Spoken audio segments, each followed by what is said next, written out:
Today, February 27th, 2025, the city of Bukavu in Eastern Democratic Republic of the Congo, DRC, was shaken by a violent outburst of gunfire and explosions, marking a grim escalation in the ongoing conflict plaguing the region.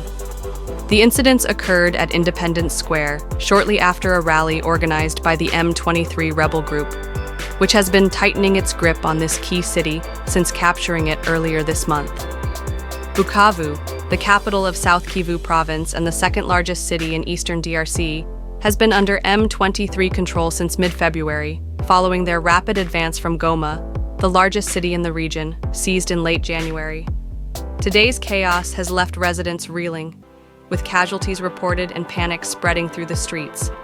The rally, attended by thousands, was a show of strength for M23 and its allied coalition, the Alliance Fleuve Congo, AFC, led by rebel commander Corneille Nangaa. It was the first major public event Nangaa had attended in Bukavu since the city's capture on February 16th.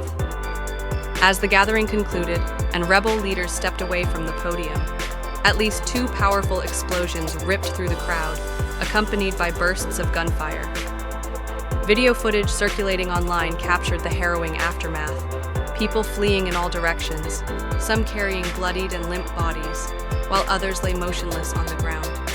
Residents described a scene of utter chaos, with the sound of gunfire echoing as survivors scrambled for safety.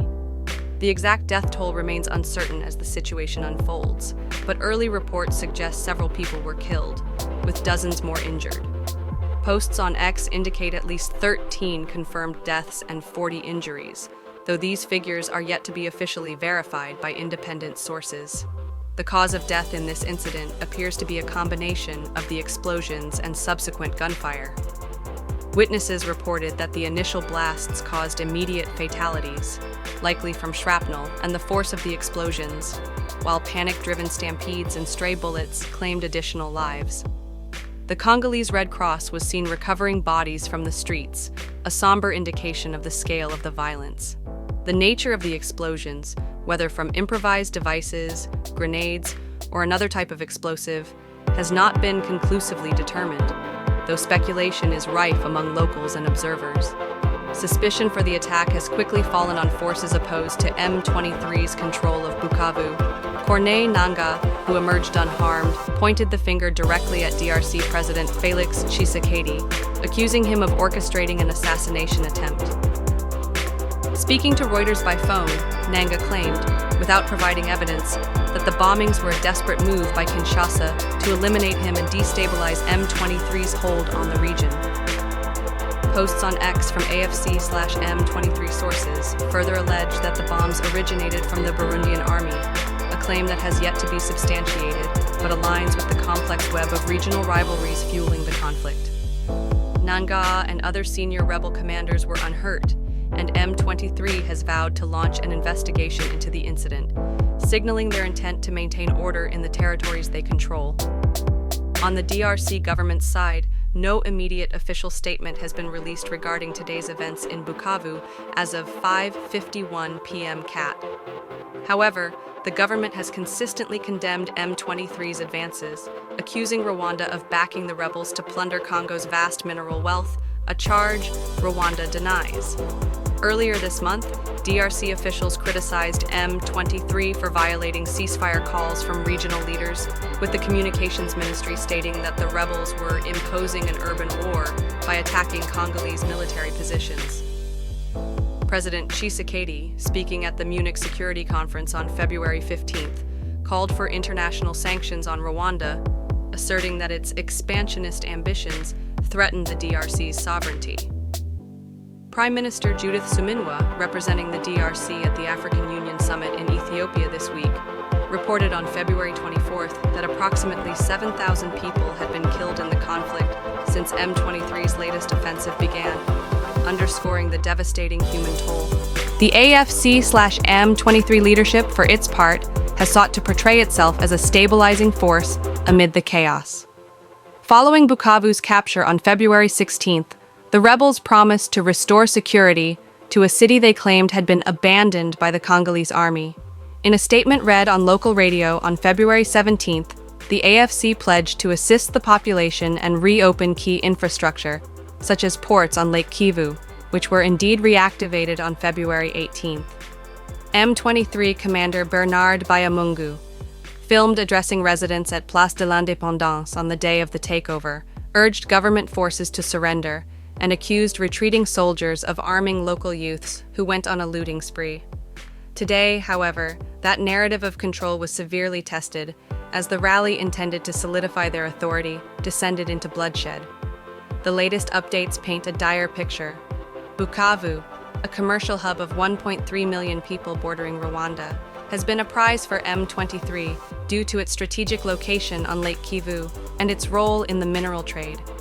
The rebels' advance, which began in earnest with Goma's fall in late January, has displaced hundreds of thousands and killed thousands, exacerbating an already catastrophic humanitarian crisis.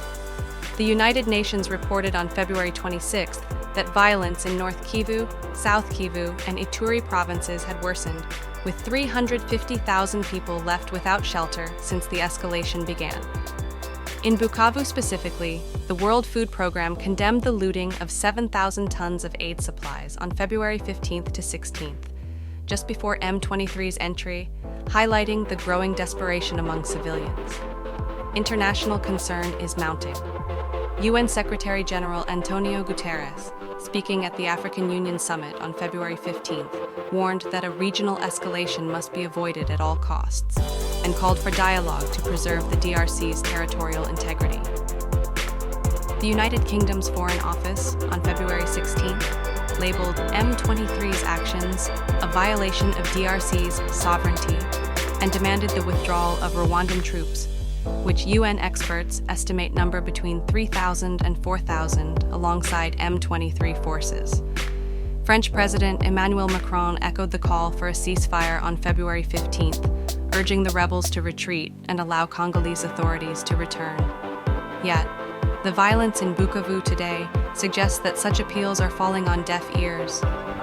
The rally-turned-massacre has heightened fears of a broader regional war, with neighbors like Burundi and Uganda already entangled in the conflict's ripple effects.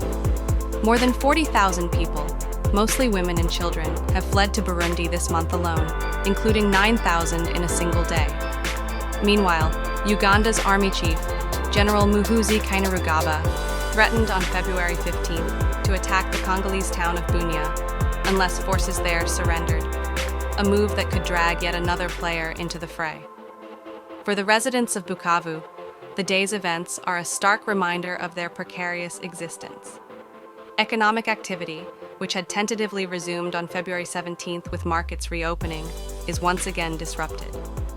One shopkeeper, Pascal Zulu, speaking to AFP on February 17th, lamented the looting of his store during the earlier chaos, a plight likely repeated today. As M23 patrols the streets and the DRC army regroups, officials have hinted at plans to retake lost territory. The city braces for what comes next. The gunfire and explosions of February 27, 2025, may well be a harbinger of darker days ahead in this mineral-rich, war-torn corner of the world.